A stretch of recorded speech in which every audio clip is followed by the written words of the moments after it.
I wanted to convey that I'm also guilty of comparison sometimes, and I'm also guilty of being triggered and feeling bad when someone else is winning and you feel like you're doing everything that you can. So to me, that's my definition of fully exposed, is like you don't know what people have gone through to get to the victory that you see, the highlight reel on social media. And I know we've talked about this many times, but it's really important that when things trigger you, you ask yourself why. Welcome to the Push Podcast. Why push? Because a nudge is just too friendly. And friend, we're here to help you get your shit together. I'm Eddie. And I'm Janelle. And we're the Copelands. We've got 3 daughters, 2 businesses, a mortgage, and lots of responsibilities. So just like you, we're struggling to find that perfect balance of ambitious go-getter hustle while still staying present, loving our kids, and working on our relationship. And doing the laundry, going to the grocery store. Oh, and don't forget being mindful. Yeah, all of the stuff. So if you're juggling all the things, but you're also trying to get to the next level, guess what? You're in the right place. So get ready to be pushed. Hey guys, welcome back to the Push Podcast. I'm Janelle. And I'm Eddie. How's it going? And this is episode number 59. We're almost at an even round 60. And that we're going to talk about how significant 60 is, because 59, I don't think it's anything Here you special. go again with your sports numbers. It's nothing to do with sports. People are, what is it called? Numerology. There's people who are really into numbers, and numbers like tell their future before anything does. And do you believe in that? Not necessarily, no. What do you believe in? Jesus? Yeah. Well, you made it sound like it was an equivalent of believing in numbers. It's just like, because people think you have to believe in one or the other, right? I am a man of faith. Yes, I am. Yeah, but does that mean you can't be open to possibility, like with the coincidence of numbers and like the moon and alignment and stuff like that? I don't know. I guess there's, to me, that it seems like it's pretty way out there. Like, okay, the moon. What about like horoscopes? I do believe like the Earth being in a certain position and the moon, and I think it could affect, because Jesus made that happen. Yeah, I guess you could say that it could affect like the weather. I don't know if it can affect you how you feel necessarily. I think how you feel is up to you. Well, fun fact, a couple of years ago, one of my friends, Lisa Carpenter, she's great. She's really into like signs and stars and what do you call it? Retrograde and like all that stuff. I don't even know what it's Retrograde? about. Retrograde, yeah. Like retro, am I saying, why are you looking at me like maybe I'm saying it wrong? I feel like retrograde is something else. Okay, well, now you have me second guessing my whole life, but something about the moon. Anyways, she had posted that it was like one of the biggest, most fullest moons, or obviously it had a name. And she said, you're supposed to go outside. You're supposed to make a list of all of like your insecurities and stuff you want to release and things that are holding you back, whether it be fears, whatever. And then you are supposed to like go outside during this full moon and burn it. And I was like, oh, that seems fun. Yeah. So Jordan and I did that. I don't think it was like something sacrilegious where we were like, oh, we're choosing the moon over Jesus. I think it was just like, this is a fun thing to do. And if you burn your insecurities and it makes you a better person, I'm all for that. Yeah, I mean, can't you just do that on like a Tuesday? Yeah, you can. I mean, I'm pretty sure it was a Tuesday, and I'm pretty sure if I needed to like let some heaviness go, I would do it tomorrow if it was a Wednesday, you know? But anyways, okay, I have a what in the world. You ready? Yeah, go ahead. Y'all should see our house. Oh, you should see our house. So we're recording this on day 1 of a full demolition day, and it's insane. Like our house inside is down to the studs. They've actually removed some of the studs on the roof, like the ceiling. Right. There's no ceiling in our house. You could see the top of like the inside of the roof. Yeah, which seems like not safe. I feel like something's going to fall on me, but I guess this is part of the process, which this is kind of related to today's episode. So what's the name of today's episode? Fully Exposed. Fully Exposed. And it's interesting because sounds sexual. It's not, I promise. I think it's, and maybe we have 2 different takes on it, which would be interesting. So this is what happened. We were driving home and we said we need to record a podcast. And we both decided that we were going to choose the title Fully Exposed. And we were going to talk about how it was inspired because of the remodel. Like the house, like I said, is down to the studs. And we're talking about like the transformation. You've got to strip things back down to the studs sometimes and be naked during transformation. Because I was like, I feel like this whole process of remodel is like a metaphor. Right. It's like you're trying to get to this destination, like what you really want, this beauty. Your dream kitchen, whatever it is. But you must go through this experience where shit looks jacked up. Right. Right. And you're having a tougher time with it than I am. Oh, yeah. I told you, I said, you know what? I really like what the bathroom looks like, but I just do not like the process of getting there. I have waited so long for this. I'm going to enjoy literally every moment. Yeah, that's what she said. She said, just enjoy this process. The fact that we get to do this. Okay, so before we get into this a little further, I want to read what I posted today, and you guys can go back and check it out. But I want to read it because this is my idea of fully exposed. Okay. So I posted this today. You haven't even seen my Instagram. So it says, it was a picture of our demolitioned house, right? And it says, we saved and prayed for money to be able to remodel our house for 15 years. 15 freaking years. Yeah. I hated everything about our bathrooms. They were old and dingy.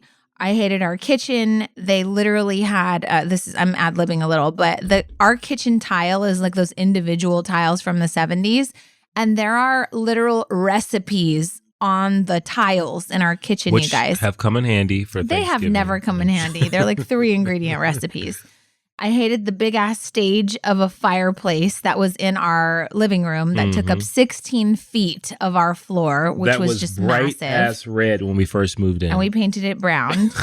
But we were house poor when we moved in. We had a $5,000 mortgage, and we just simply couldn't afford to spend any money on renovations. And can I just, and I'll let you get back to that, but you said something earlier I think that was important. And it was about normalizing, right? So like 15 years. Are you going to take away my whole point? I'm not, but what I'm saying is that we didn't do anything, and then all the things that you were upset about or didn't like, we normalized and we just kept it. We didn't make any changes and we didn't do anything. But I want to get back to that because we were house poor financially. Right, but even to a place where we could have probably maybe taken some risks, we didn't. We kind of just, but I'll let you get back to it because I want people to capture these little learns. Okay, so back to me. Okay. Fair? Fair. Okay. Back to my post. I'm sharing this because I'm aware that nearly 14 million people are currently jobless in the U.S. right now, and that might be you. In 2009, during the last recession, we lost everything too. Our jobs, our income, we filed bankruptcy, and we almost lost this house too. I know what it's like to be on both sides, and we've talked about this many times during this pandemic, right? Yes? Are you part of this conversation? I am. I'm just taking notes. God. So this message isn't about a fancy, privileged remodel. This message is to encourage you that anything is possible. Throughout the years, I've seen many of my friends and people that I follow on on social media do major home improvements to their homes. They used to trigger me and make me feel hopeless because I felt like I was never going to be able to redo my own house. And then I put #comparison kills. If this is you and you're feeling stuck, discouraged, and helpless, stay in faith, my friend. Stay in action and be encouraged. Where you are right now is not your arrival. It's not your forever. It's just temporary, and you won't be there for eternity, even though it may feel that way right now. I hope this message serves you, especially if you feel triggered when other people look like they're completely winning and you feel like you're completely failing and drowning. Yeah. And so the reason I wanted to put that is because now more than ever, we're maybe getting ready to embark on another, what looks to be like a recession. And I remember being on the other side in 2009 and just feeling like, God, we really screwed up, like financially, or we put all of our eggs in one basket because we both worked for the same company. And like that, everything was gone, right? And so people are going through that right now. And I know what it's like now to be on the other side where people are losing their jobs, but we've learned from 2009 and we're in a position now where financially it's a good time for us to start this renovation. Right. Make no mistake, this renovation costs a shit ton of money. But what I didn't want to happen was I didn't want one person to watch me talk about this remodel and this dream kitchen and feel like it came from a place of privilege. I wanted them to 15 years in the making. Right. And that's what I wanted to convey. Yeah. I wanted to convey that I'm also guilty of comparison sometimes. And I'm also guilty of being triggered and feeling bad when someone else is winning and you feel like you're doing everything that you can. So to me, that's my definition of fully exposed, is like, you don't know what people have gone through to get to the victory that you see, the highlight reel on social media. And I know we've talked about this many times, but it's really important that when things trigger you, you ask yourself why. Yeah. Like, if we have a friend who wrote a book and I was like, why does this piss me off a little bit? I totally want him to win and succeed. But I also knew that I was triggered because I've been wanting to write a book and I've been sitting on it and I haven't taken the steps to do it. And I haven't put myself in a position where I'm even close to publishing that book, right? So then you find this place where you just find this acceptance and this radical responsibility. And you go, oh, if I want those things, I have to show up differently. Yeah. And so that's kind of my version for you guys. The message of Fully Exposed is, I don't want you or one single person to see our remodel and think, again, that it comes from a place of privilege. It comes from a place of extreme hard work, lots of hustle, lots of risk taking, and a lot of savings, right? And so, like, it's interesting because I have two kind of definitions when it comes to fully exposed. Right. So one, when you think about like 2007, you think about the recession, the Great Recession, and you think of so many people were exposed for either poor behaviors in habits like us, right? Spending habits and lack of money management. And so you're fully exposed because your weaknesses now are a public display, because now you are publicly failing, right? And whether it be filing bankruptcy or losing something, a property of some sort. So that's a fully exposed moment. Well, I want to tag on that. Which could lead to tremendous turnaround and tremendous growth because of the fact that, and we just had a conversation on live about this, where you get so much clarity a lot of times when you lose everything, right? Or mentally you lose everything from a standpoint of the things that you were attached to are no longer there. And now you really have an opportunity, if you're paying attention, if you're being fully aware and being a present for your exposure, you can actually learn something and actually pick up something new, like the bakery, like a different career, or whatever it may be. And so the second definition is, I think, when you are at a point where you're intentionally trying to better yourself and make an improvement and adjustment in life. And you can't do that with a facade. You can't do that being fake. You have to do it fully exposed. What do you mean by that? Like, you have to strip down the things you think you know in order to become a student again. In order to become a person that's ready to take on new challenges and ready to take on new learnings. I think you have to be fully exposed. You have to be completely vulnerable in order to actually grow. And so I'm looking at this transformation in our home, and I'm like, okay, this is a metaphor for me to take in and say, if whatever growth spurt that I want to have next, I have to strip things down to get fully exposed, to be fully vulnerable, so that I can actually allow myself the space to grow, right? Our house can't be remodeled in a place of comfort. You can't just put stuff on top of stuff that's already kind of finished, even though it's old. You don't just build out. You got to break it down first. You got to strip it to its bare bones. And that's the only way you can actually create something new. Well, here's one for you. Not only do you strip it down to the studs, but sometimes some of those studs need to be replaced. Yeah. And because they have termite damage or water rot. Those are stinking thinking right there. That's your belief system. I hate when you say that, by the way. You sound 80. But that's your belief system. So, like, if you're sitting here listening to the Push podcast right now and you're like, I'm fully exposed right now because either the external world has given me that exposure because of I lost my job or whatever the case may be, or I want to grow, I'm fully exposed. But like Janelle just said, I think that's a really great analogy. If you've got studs that are rotten to the core, you can't use them. You need a new foundation. So as you're listening to this, we are in the middle of 3-week Back to Basics workshop that we're teaching for those that maybe are pivoting in life, like I was. again, back in the recession in 2009, we filed bankruptcy, we lost our jobs, and I just didn't know what to do. And so to avoid, I don't want to say depression, because I don't know that I ever felt like I was going to slip into depression, but you could get lost in your thoughts and just feel miserable and be sad and feel like, why is this happening to me, right? But I knew that in order for me to move forward to the next thing, I needed to be open and responsible or responsive to whatever opportunities could come my way. And I feel, back to Jesus, I feel like God wants you to take a step and then he'll illuminate another step for you. Absolutely. And so I kind of just arrived at acceptance, like, okay, well, God said, you can't have your good credit right now, and you can't have your comfy corporate jobs, and you made all this money, but what did you really do with it? We didn't have the best spending habits, right? And just to clarify, like, we both made well over $100,000. Like, we had so much money coming in. Granted, our mortgage payment was $5,000. We live in Southern California, but we had kids in gymnastics, and we were just, overextending ourselves. We weren't saving a nest egg. And so I think that we were living for the moment. We were living for the moment, telling ourselves that we deserved a vacation because we worked hard, and all of those things. So if you are in a situation where your finances are not all that great, I'm just going to tell you the Copelands have been there. And what it took was for us to get stripped down to our studs. Mm-hmm. Like, literally, God, the universe, whatever you believe in, Buddha, Allah, had to say, you know what? You're not really doing well with all this, so I'm going to take it from you.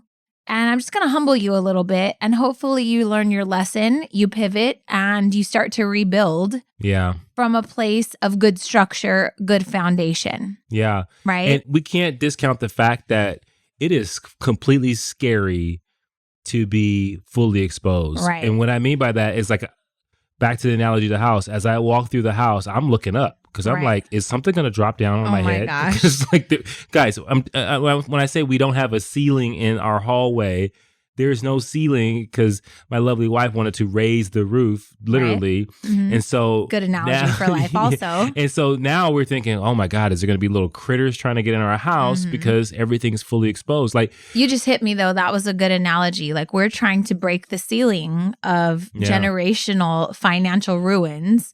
And now the house is more symbolic to me. Right. But so we're raising the roof. Exactly.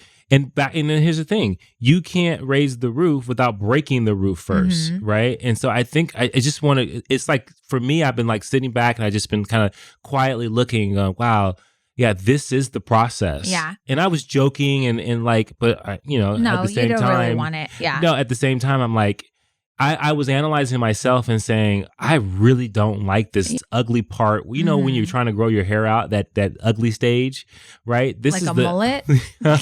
Right. But this is the ugly stage of trying to redo your house. But I just kept thinking, like, can I handle it for myself? Am I willing to strip things down? And so somebody right now is listening to this and feeling really good where they're at in life, right? Maybe they have the career they want, maybe they have the business they want. But if they're looking to go to another level, the question is, are you willing to strip everything away in order to create room and space? So that's the thing. We're getting ready to launch our 10th round of Passion to Profit, which is our 8-week course where business owners that, again, if you're pivoting, maybe you lost your job and you want to start a business, maybe you've been like our friend Andrea Soto, who's had a bakery for 12 years or had a business for 12 years and was just kind of losing her mojo and her purpose.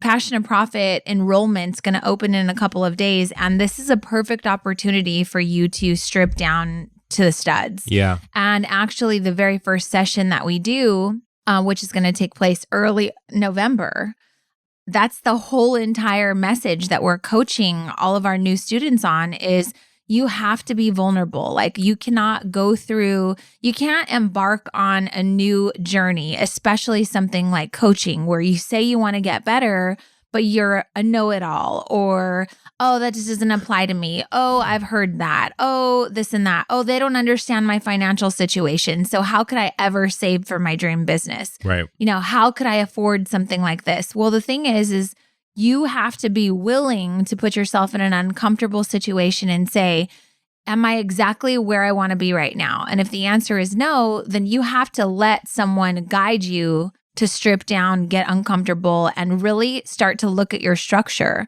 Because a lot of the ideas and limited beliefs that we're going to uncover in that first session, people are going to be in tears because they're going to realize, oh my God, I walk around and I'm upset all the time and I carry all this comparison and this negative energy towards people that are winning.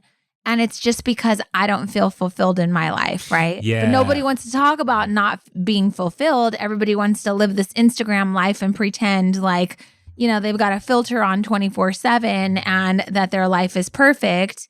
And it's not true. Yeah. And it's for anyone. The wonderful discrete power of normalizing is so prevalent a lot of times. And a lot of times you're walking around angry, frustrated, mad, and you've made it normal. Mm-hmm. Like you made it, that's your mood, or the people in your family know that's your mood, and that's what they wake up, or they don't know who they're going to get in the day, right? And I think that we see tears because anytime you break someone's normal, what they end up doing is they end up saying, "Oh my God, I was creating this," right? And, do you remember that is a hard thing to really swallow. When we started like developing ourselves and reading and learning and trying to grow together, do you remember a time where you had some big moment like, oh shit, I do this. Like this is me bare bones, like down to the root.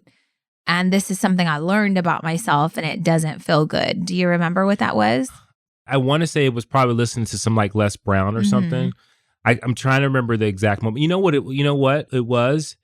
I remember the first time I heard Earl Nightingale, and it was The Strangest Secret. Which is awesome. You guys should listen to it on YouTube. And it's like 19 minutes. There's 2 parts.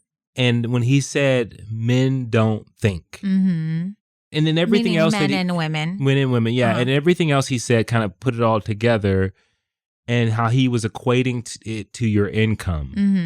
And then I was thinking, wow, like, is that me? Am I like just kind of this robot that's not thinking and not necessarily really being purposeful with my life and really striving for things? And have I gotten to this just kind of robotic? And I had. Yeah. And I felt like I had gotten to this place where I was seeking comfort. And then when you find out comfort is not making... Comfort kills you, but it also can kill your relationships. It also can jeopardize many things in your life. Then all of a sudden, I think that's when you get into a rut because you work to get to comfort. And then you find that comfort is sabotage. Right. And then you go, I don't even know how to get out of this. And I think that that's important. That's something I talk to a lot of our students about a lot. It's like you're trying to pray the pain away. You're trying to pray your problems away. And what you don't realize is like comfort breeds death. Like you are going to die if you're trying to search for comfort. Yeah, comfort kills you. And when I see it in other people. So this is what I mean by that, though. Oh my God, don't do it. Comfort kills people. I went to the bank today. And I don't know if the girl at the bank listens to the podcast. If she does, shout out, she'll remember this. But I asked her how she was doing and, you know, what she was up to. And she's like, oh, yeah, I gotta get better with my health. Like, I've got to lose some weight. And I was like, yeah, sis, you know, I think every woman is like trying to do that. Me too. I'm trying to get better at cleaning up my diet, this and that. And she's like, yeah, I don't know. I don't know. I don't have the time to plan. And, you know, I don't do this. And you always can hear it in someone else, right? Yeah. You know. So I was like, "Do you have kids? Are you married?" No, I don't have any. Like, she just didn't have time, though, right? Right. And so then I said, "Well, you know, here's the thing: successful people, whether you're successful in finances, you're successful with time management and productivity, whether you're successful with your weight, your health, and your fitness, successful people." They are scarce with their time, their money, and their health, right? You make it a priority and you're dedicated and you say no and there's restriction. That doesn't mean, oh my God, if I go on a diet, I could never, ever have hot wings and a slice of pie. But it does mean, I said, if you are wanting to be a fit person, what do fit people do? Yeah. And she said, they make their meals. I said, yeah. So it's that simple. Like if you really wanted to be great with money, you wanted to build all this wealth, you got to start by saving. Yeah. Right? You do what successful people with their money do at a smaller level, right? you want to be in great shape and you follow all these fitness chicks on Instagram, but you got to do what those fit women do, which is they're probably eating healthy 90% of the time. Right. And then 10% of the time it's your birthday, have a piece of cake, whatever. But you have to start doing what successful people do if you're looking for success. And so I was just going to say, my thing when we started learning about personal development, it hit me like a ton of bricks that I had a poverty mindset and I lived in scarcity. I grew up in a house where there was never enough and it was always like survival mode. And so, yes, I know how to hustle. Yes, I know how to make money. I know how to make a penny stretch, right? But I always was coming from a place of there's never enough, like with our house, right? We were spending money that we made and there was never enough to do a remodel. There's never enough for this. Mm-hmm. And then what I learned after discovering I had a poverty mindset was if you look at money like it's abundant and it's a river and it flows and all you got to do is put your hand in or your can in or whatever you want and it's just going to flow to you.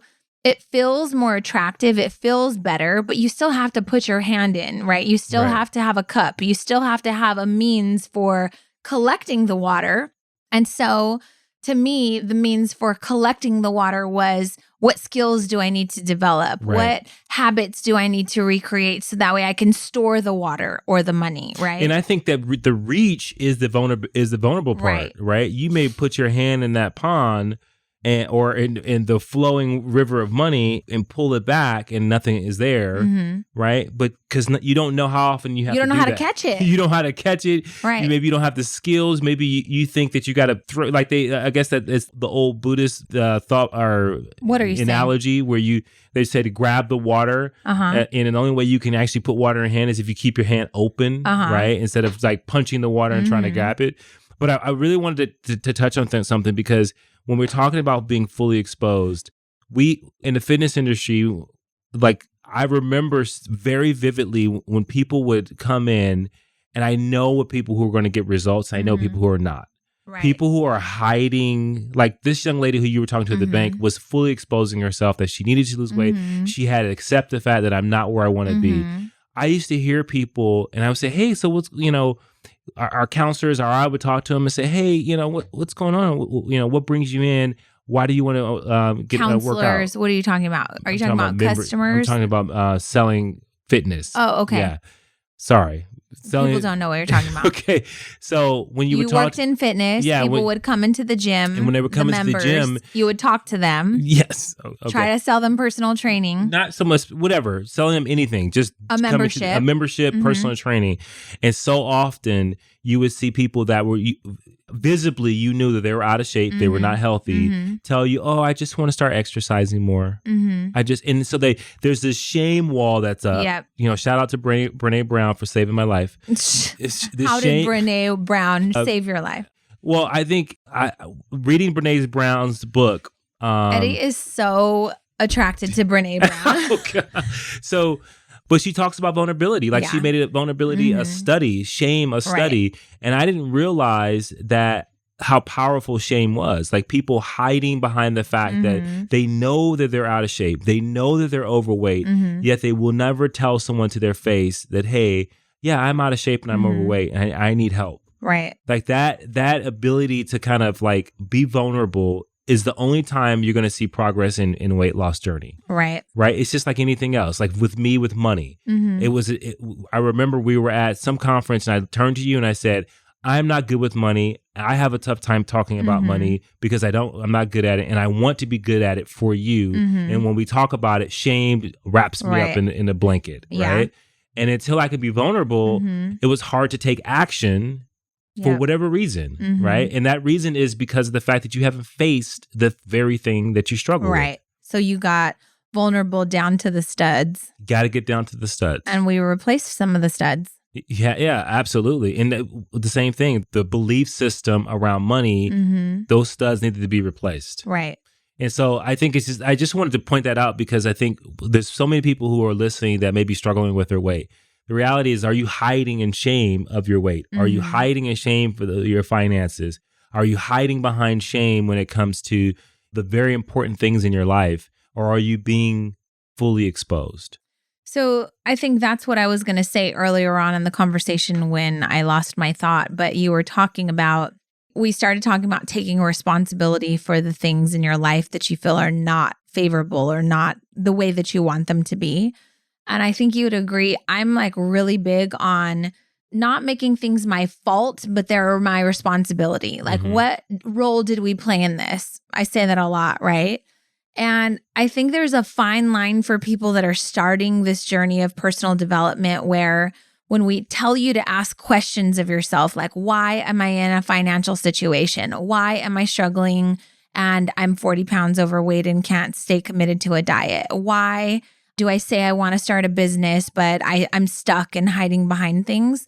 I think it's important for you to kind of assess the situation and take responsibility without the shame and the guilt, right? So for me, I can remove the shame and the guilt and I just have this epiphany and just go, shit, I just got to do better. I just do. Like, if I see, like, I've wanted a Range Rover for a really long time. And then the last 2 years, I was like, I don't want to waste my money on that. I'd rather redo my house or buy another piece of property, right? But I remember when I really wanted a Range Rover, I would get in the habit of, I remember one time this like really attractive woman pulled up and she had a Range Rover. And I thought to myself, must be nice. You know, did she get married to someone with money? Whatever. Did she come from privilege? But then I quickly asked myself, why am I hating on her? Yeah. Well, again, you're triggered because it's something you want, but what are you doing to get that, right? Yeah. So then I started getting in the habit of really recognizing and cheering other people on when I saw them in Range Rovers. Because I was like, yes, you did that. I love that. Well, that means it's available for me too. I just have to show up differently. Right. And so I really want you to walk away from this podcast with that. Like if there's something that's burning you or triggering you, it's because you're not showing up to your full potential, period. Yeah. There's no need for shame. There's no need for you to put yourself down. Today's the day for you to say, shit, I just got to do different shit. Like, oh, this is available. And you mean I could be a bodybuilder? Yes, you can, sis, even if you're 50 pounds overweight. But I hope you guys caught what Janelle just said. Like, you got to approach like some of those ill thoughts that you have like a scientist. What is making me feel this way? What is it about that car, about that person that made me think that thought? Right. Like, and you do also, that investigation. Yeah, you do that investigation and you find out, okay. Oh, I'm the problem. Yeah, it usually turns back onto you. But the key thing I want people to realize is the way it turns into shame is when you start to identify it as that. Right? You start to, when you have I'm a poverty. I'm not good at this. Right. I'm not good at fitness. I'm not good at diets. Oh, I don't have willpower. Right. I don't have the motivation. I don't, know how to really manage my money. I don't make enough. Right. I don't, all of that stuff is like not going to help you at all. And the deadly thing is when you say, I am. Right. I am a poor person. Because you're claiming it. I am a person that it's a temporary thing. I am lazy. Like all those things you start to identify, and that gets to this course of that gets to your core. Yeah, sis, you need a remodel. Yeah. If that shit's in your core, you have termite infestation. Absolutely. Infestation. What infestation? What is that? But the key thing is to realize that behavior can be remodeled, just like our house. Yep. Our house has full of potential. It's only limited to our imagination. And our money. And our money. But it's really only limited to our imagination, what we can do. And I think that the key thing is understanding that the house can be more than what we ever imagined if we focused on it, if we replace the studs that need to be replaced, if we're willing to fully expose it so we get it down to its bare bones and we can rebuild and make it great. Here's the last thing I want to say about a house remodel that is very much in alignment with your transformation. Just like this house had an ugly fireplace, a shitty kitchen with terrible tile, 2 bathrooms that were stuck in the 70s, just like it wasn't aesthetically appealing, it gave us so much joy.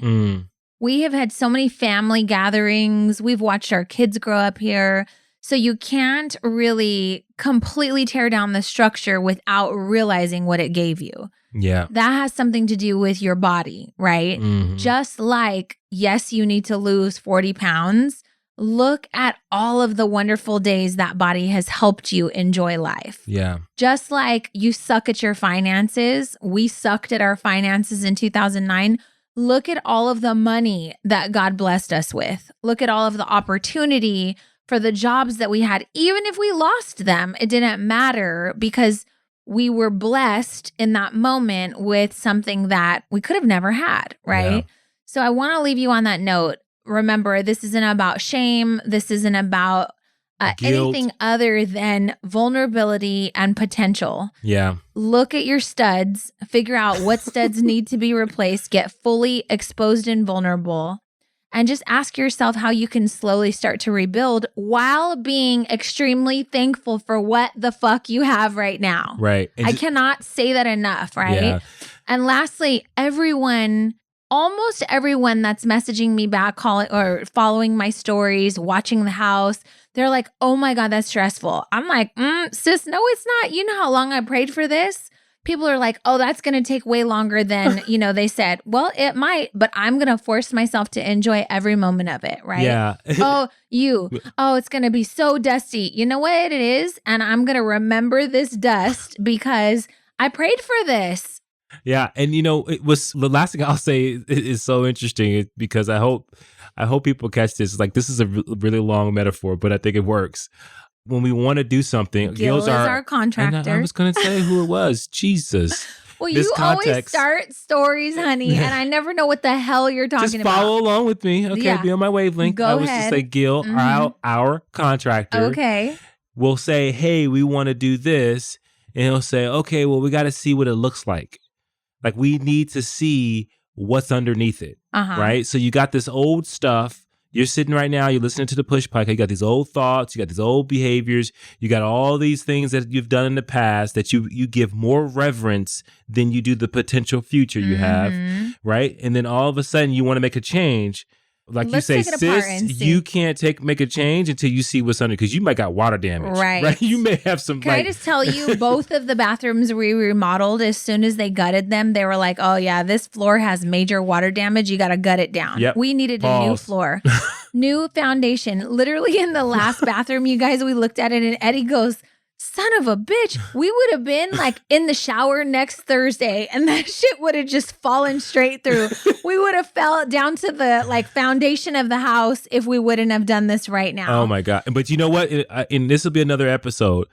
If you don't take care of that water damage, you will get a disturbance. And we are not talking about floor remodels. No, we're not talking about your ass remodel. Your life will be rocked because of the damage that you're not taking care of. You got a leaky faucet, you got a leaky shower, and you have no idea. And we talked about this in the last podcast. The guy Fabian from Casca's Family Glass, right? He said, I had 2 heart attacks by the time I was 31. I hope he doesn't mind us sharing this story. He was pretty open about it. But he said he had 2 heart attacks. And all I could think of was, bro, I hope you do meditation. I hope you live a real Zen-like life. And I hope you are not doing any of the things that you were doing prior to having a, heart attack, 2 heart attacks before you were 31. I got to ask you, how many heart attacks would it take you to change? Fucking 0. I just needed to hear his story and I'm already changed. I had to tell you, that story served me. I was but he's a nice guy, smart. It seems like a smart guy. He's got his own business. Yep. And it required 2 heart attacks for him to make a radical change. And here's the thing. I don't know if that even got him. I was like, wait, do you have kids? I wanted to dive into his brain. Did you see me? I was like, wait, do you have kids? He goes, yeah, a daughter. How old is she? 11. Oh God, she needs you. Yeah. I was pleading for him to never do anything that he had done. And you know me, if I had a heart attack, I would be you'd be fucking Buddha outside levitating on the pool water. What is he doing? He's been meditating for 4 hours. He does this every day. He said, I am not having another heart attack. He's trying to slow his heartbeat down. Fun fact, and then we're gonna let you guys go. Jordan has a stethoscope. And the other day, this was Sunday morning. She comes up to me and I'm sitting in my chair and she's standing over me. And so I hug her and I put my chest on her, I put my ear on her chest and her heart was racing. And I was like, are you having an asthma attack or what? And she goes, what? I said, your heart is so fast, honey. It's like struggling. And she's like, what, Mom? What? And I go, it's so fast. Here, listen to mine and see if it's that fast. So she listened to mine and she's like, I don't think so. So we started making the noise. Da-dun, da-dun, da-dun, da-dun. Jordan's was like, da-dun, da-dun, da-dun, da-dun. Yeah, it was like galloping. It was like galloping, right? And I go, Jordan, your beats are way too fast, right? So she goes, I have a stethoscope. Let's listen to Dad's. So she goes and gets the stethoscope and we cannot find Eddie's heartbeat, you guys, like at all. And we're like looking at each other with the stethoscope on and I'm like, is he dead? I don't even know what's happened. So then I pulled off the stethoscope. I put my face to his chest and it's going like this. Da-da. Da-da. Da-da. I'm like, honey, your heart is broken. What in the hell? I have a very slow heart. Well, shit. I was like, so then that night, you went to bed and I was like, Lord, please let his heart just like not stop. It probably gets slower when you're sleeping. I'm going to need for you to talk to your heart. When I have my Apple Watch on, sometimes I look at it and it'll say 47 beats per minute. I'm like, when we work out together, like my resting heart rate's like 89 beats per, and yours is like 40 something. Yes. Your heart's working half the pace as mine. I just tell myself, you only get a certain amount of beats in your lifetime. So when we're going up a hill, like on a bike or something, and I'm working at max capacity, my heart rate's like 168, 180. Eddie's like at a solid 98. It makes no sense to me. Anyways, I hope this episode served you guys. As always, please take the time to just leave a really quick 30-second review for us here on iTunes or wherever you listen to the podcast. We love hearing from you, and we hope that this episode served you in so many ways. Yeah. Thank you so much for listening. We'll talk to you soon. And push through. Thank you for listening to the Push Podcast. Hey, we want to hear from you. So if you have a question or there's a particular topic that you want us to tackle and you want us to help you push through, you got to do something for us. You got to go to Apple Podcasts and you got to leave a rating and a review. And in that review, go ahead and leave that question with your Instagram handle so that we can shout you out when we actually answer the question. And we'll talk about that on the podcast and make sure that, hey, this particular podcast is made for you. So leave a rating, leave a review, leave your handle, and until next time, push through.